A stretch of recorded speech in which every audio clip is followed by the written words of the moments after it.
You ever get that feeling that you're forgetting something? And then at the end of your 2, 3, 4 hour trip, you discover what it was? Why can't that ever happen before you walk out the door?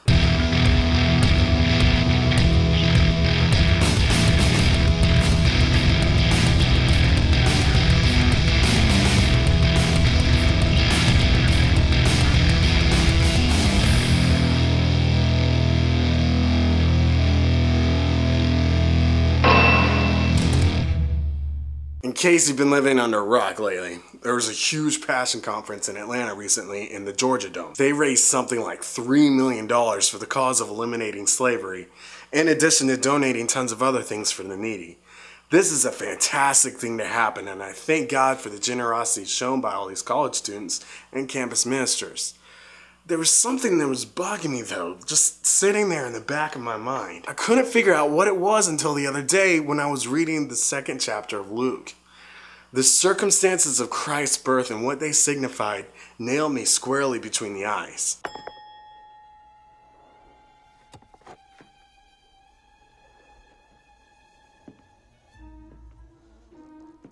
I've just had an apostrophe. I think you mean an epiphany. Lightning has just struck my brain. Well, that must hurt. Jesus came for the worst of the worst, the ones that everyone else in society looks down on and ignores. This is a truth that we don't really think about and just kind of take for granted. Especially as American Christians, it's really hard for us to fully comprehend what it is like to starve or to really hurt. It's like we're stuck in this bubble where the only things we worry about are whether or not our muffins are gluten-free. I don't like organic milk and we don't have fruit punch. My neighbors put a password on their high-speed Wi-Fi, and the freezer makes my ice cream hard to scoop. Why try? Just think about this for a moment. Jesus was born in a dirty, stinky stable, laid in a dirty feeding trough, and the first people to be told about him and then welcome him to earth? Shepherds! Dirty, nasty, stinky shepherds! God could have easily chosen some high and mighty types, but he chose shepherds to greet his only begotten son. Maybe I'm just prejudiced or have been in the same circles for too long, but I've seen a lot of Christians forget this. We somehow develop this attitude that Christianity is only for the people who look and talk right, and we look down on anybody who doesn't add up to our measurement of a true believer. I mean, you look at some of these guys walking down the street, you can tell what kind of their music they wear, just the music they listen to, just by the clothing that they wear. We ignore those who sit next to us who really need help, whether financial or otherwise. But we will toss tons of money to people we've never met on the other side of the world. Don't get me wrong. Foreign missions are an important work and must be supported. But we have this mindset that those around us aren't as important, whether we think this consciously or not. There's a saying that the road to hell is paved with good intentions, and I have no doubt that most of the people at Passion or that give money at any point during the year have good intentions. But that seems to be often where it stops. I know a lot of people that went to Passion, and I just know that few of those will continue doing what they started there. I'm not exactly a saint when it comes to this. I would often rather leave my brother or sister hurting than put myself out for them. But I was really convicted about this and how much I lack in this area. Being that we're lazy Americans, it unfortunately feels all too natural to leave the hard work of ministry up to those who get paid to do so, when we're all supposed to be ministering, seeing as we're a royal priesthood, as it says in 1 Peter 2. In James 2:15, it's talking about faith and works going hand in hand,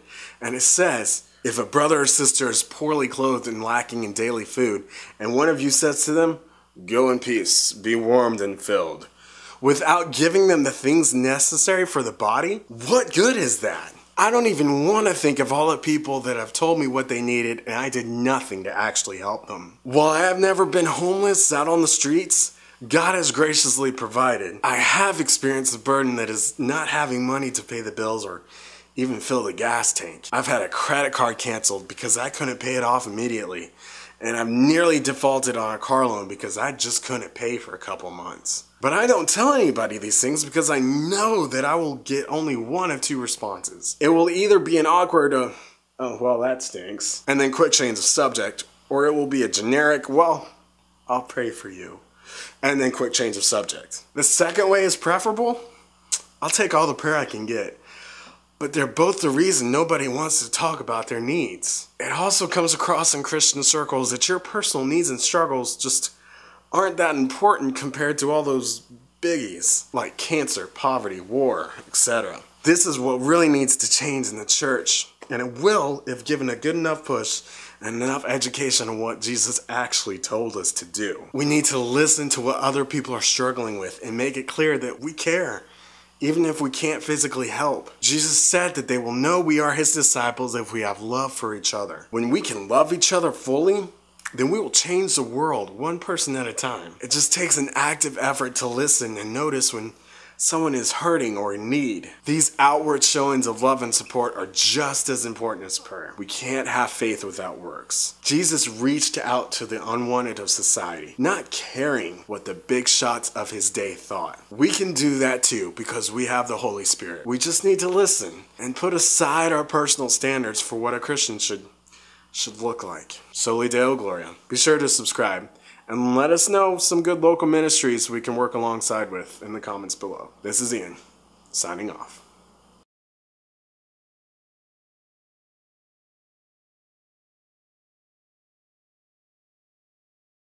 In addition to donating the ones that everyone else in society looks down on, and where the only things we worry about are whether or not our move. Goodness. It's talking about faith and works going hand in hand. Blah, blah, blah. Burden that is not having money to pay the bills or even